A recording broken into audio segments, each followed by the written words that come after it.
Kebencian yang paling berbahaya bukan yang datang dari musuh lo, tapi dari orang yang lo percaya. Karena musuh lo nggak punya akses ke hidup lo. Mereka nggak tahu kelemahan lo. Mereka nggak bisa masuk ke ruang paling privat dari kehidupan lo sehari-hari. Tapi orang yang lo sebut teman, orang yang lo sebut sahabat, orang yang udah lo kasih kepercayaan, mereka tahu semuanya. Dan itu yang bikin kebencian tersembunyi jauh lebih merusak dari konflik terbuka. Karena lo nggak siap. Lo nggak punya pertahanan untuk sesuatu yang lo nggak tahu sedang terjadi. Sekarang lo mungkin bertanya, kenapa seseorang menyembunyikan kebencian? Kenapakah nggak bilang langsung? Jawabannya sederhana tapi pahit. Karena mereka butuh sesuatu dari lo. Bisa jadi status, koneksi, informasi, rasa aman, atau sekadar ada orang yang bisa mereka rendahkan dalam hati supaya mereka ngerasa lebih tinggi. Kebencian tersembunyi hampir selalu lahir dari satu hal, iri. Bukan iri yang diomongin, tapi iri yang ditelan, yang disimpan, yang lama-lama berfermentasi jadi sesuatu yang lebih gelap. Dan orang yang paling iri sama lo seringkali adalah orang yang paling dekat sama lo. Bukan orang asing. Karena orang asing nggak peduli sama hidup lo cukup untuk iri. Yang iri adalah orang yang melihat hidup lo dari dekat. Yang tahu pencapaian lo. Yang menyaksikan pertumbuhan lo. Dan di dalam hati mereka ada suara kecil yang bilang, kenapa dia dan bukan gue? Sekarang masuk ke tandanya. Dan lo harus dengerin ini pelan-pelan. Karena semuanya kelihatan normal. Semuanya bisa lo salah baca kalau lo nggak tahu apa yang lo cari. Tanda pertama, mereka selalu ada di momen lo jatuh, tapi sering menghilang di momen lo naik. Coba lo pikir, siapa yang paling cepat datang waktu lo cerita masalah? Waktu lo ngeluh? Waktu lo down? Mereka ada. Responsif, penuh perhatian, dan lo ngerasa didengar. Tapi waktu lo dapat kabar baik, waktu lo naik jabatan, waktu lo mulai kelihatan berhasil, responnya beda. Mungkin mereka tetap ucapin selamat, tapi ada yang aneh. Waktunya lebih lama. Kata-katanya lebih datar. Atau tiba-tiba mereka sibuk. Tiba-tiba nggak bisa ketemu. Tiba-tiba obrolannya berubah topik.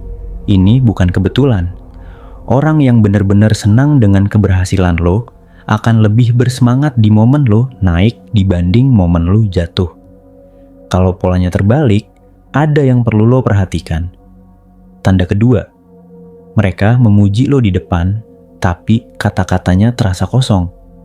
Lo pasti pernah dapat pujian yang rasanya aneh.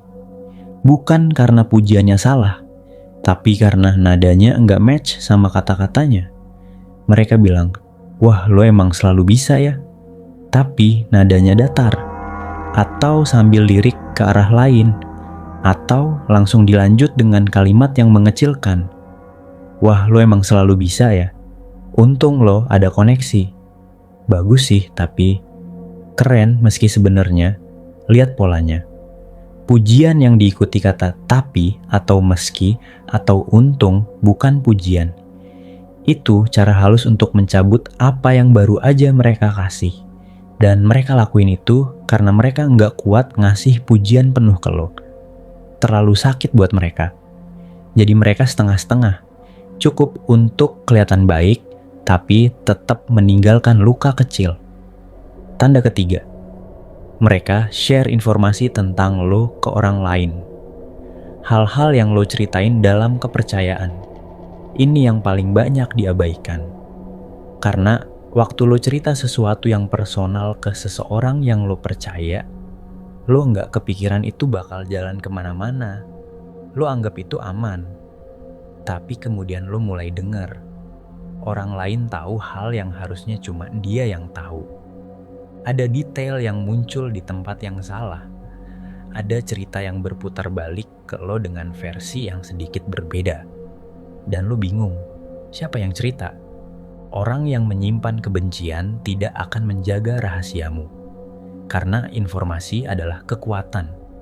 Dan menyebarkan kelemahanmu ke orang lain adalah cara mereka menjaga posisi mereka di atas lo secara sosial. Mereka enggak ngerasa ini jahat. Mereka ngerasa ini wajar. Kan cuma cerita. Tapi dampaknya ke lo nyata. Tanda keempat. Mereka sabotase lo dengan cara yang bisa diingkari. Ini yang paling gelap. Sabotase tersembunyi enggak kelihatan seperti sabotase. Kelihatannya seperti bantuan yang kurang sempurna.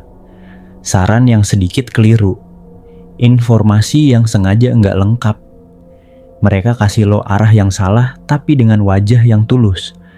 Mereka kasih lo saran yang terdengar masuk akal tapi membawa lo ke keputusan yang buruk. Dan waktu semuanya gagal, mereka ada di situ. Simpati di wajah. Tapi di dalam ada kepuasan.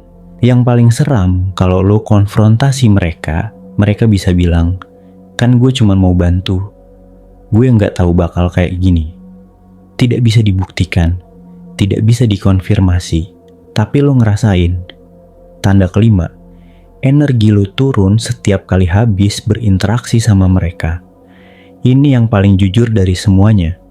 Tubuh lo tahu sebelum pikiran lo mau ngakuin. Lo nggak harus bisa jelaskan kenapa. Lo nggak harus punya bukti. Tapi kalau setiap kali habis ngobrol sama seseorang lo ngerasa lebih berat, lebih capek, lebih down dari sebelumnya, itu bukan kebetulan. Energi nggak bohong. Orang yang genuinely peduli sama lo akan bikin lo ngerasa lebih ringan setelah berinteraksi. Lebih semangat. Lebih jelas. Bukan lebih kosong. Kalau lo konsisten ngerasa terkuras setelah sama seseorang, pertanyaannya bukan apakah ada yang salah. Pertanyaannya adalah kenapa lo masih di sana. Sekarang lo mungkin nanya, apa yang harus lo lakukan? Dan gue nggak akan kasih lo jawaban yang gampang. Karena kenyataannya ini nggak mudah. Orang-orang ini bukan strangers. Mereka bagian dari hidup lo. Mungkin udah bertahun-tahun. Mungkin ada kenangan baik di antara kalian. Mungkin ada hal-hal yang genuinely pernah mereka lakukan untuk lo. Dan itu yang bikin semuanya rumit. Karena lo bisa lihat dua hal sekaligus dan keduanya benar. Bahwa mereka pernah jadi orang baik buat lo. Dan bahwa sekarang ada sesuatu yang gelap di bawah permukaan. Jadi apa yang lo lakukan? Pertama, berhenti berbagi hal yang penting. Lo enggak harus konfrontasi mereka. Lo enggak harus drama. Lo cukup mulai selektif. Cerita impian lo ke orang lain, cerita rencana lo ke orang lain. Simpan hal-hal yang benar-benar penting dari jangkauan mereka. Lihat apa yang berubah. Kalau hubungan itu genuine, mereka enggak akan notice. Kalau mereka di sana karena butuh informasi dan akses ke hidup lo, mereka akan mulai menjauh sendiri. Kedua, perhatikan siapa yang ada waktu lo naik. Ini tes paling jujur. Bawa kabar baik ke orang-orang sekitar lo dan amati reaksinya. Bukan cuma kata-katanya, tapi matanya, nadanya, energinya. Orang yang benar-benar mencintai lo akan ikut bahagia. Bukan pura-pura bahagia, tapi genuinely excited untuk lo. Dan itu terasa berbeda. Ketiga, percayai intuisi lo lebih dari penjelasan mereka. Ini yang paling sulit, karena otak lo akan selalu cari penjelasan rasional. Mungkin dia lagi capek, mungkin dia lagi ada masalah, mungkin gue yang lebay, dan mungkin memang begitu. Tapi kalau polanya konsisten, kalau perasaan itu datang terus, kalau berkali-kali lo ngerasa hal yang sama setelah sama orang yang sama, itu bukan paranoia, itu data. Dan di sini ada hal yang perlu lo pahami tentang diri lo sendiri. Kenapa lo susah percaya perasaan lo? Kenapa lo lebih pilih cari pembenaran untuk orang lain daripada dengarkan diri lo sendiri? Karena lo takut salah. Lo takut salah sangka. Lo takut dianggap paranoid. Lo takut kehilangan hubungan itu, bahkan kalau hubungan itu udah lama, merusak lo pelan-pelan. Dan itu yang bikin lo diam. Tapi diam bukan solusi. Diam cuman bikin lo tinggal lebih lama di tempat yang enggak sehat. Keberanian bukan tentang konfrontasi. Keberanian adalah tentang kejujuran ke diri sendiri. Bahwa tidak semua orang yang ada di hidup lo layak untuk tetap di sana. Bahwa menjaga jarak bukan berarti lo jahat. Bahwa melindungi energi lo bukan berarti lo egois. Itu berarti lo mulai serius dengan hidup lo. Pada akhirnya, tanda-tanda itu selalu ada. Lo yang harus memilih apakah mau melihatnya atau tidak. Dan ini bukan tentang jadi paranoid. Bukan tentang curiga sama semua orang. Bukan tentang hidup dalam ketakutan bahwa semua orang punya agenda tersembunyi. Ini tentang satu hal sederhana. Kenali siapa yang benar-benar ada untuk lo. Dan berani pegang jawabannya, bahkan kalau jawabannya menyakitkan. Karena lebih baik lo tahu sekarang, daripada lo terus investasi waktu, energi, dan kepercayaan ke tempat yang salah. Sambil perlahan lo nggak mengerti kenapa hidup lo terasa berat padahal lo dikelilingi orang. Kesendirian yang paling melelahkan bukan waktu lo sendirian. Tapi waktu lo dikelilingi orang yang diam-diam, nggak menginginkan yang terbaik buat lo. Dan kalau hari ini lo nonton ini dan ada wajah yang muncul di kepala lo, satu nama, satu orang yang tiba-tiba lo pikirin. Itu bukan kebetulan. Pertanyaannya sekarang, lo mau terus pura-pura enggak lihat?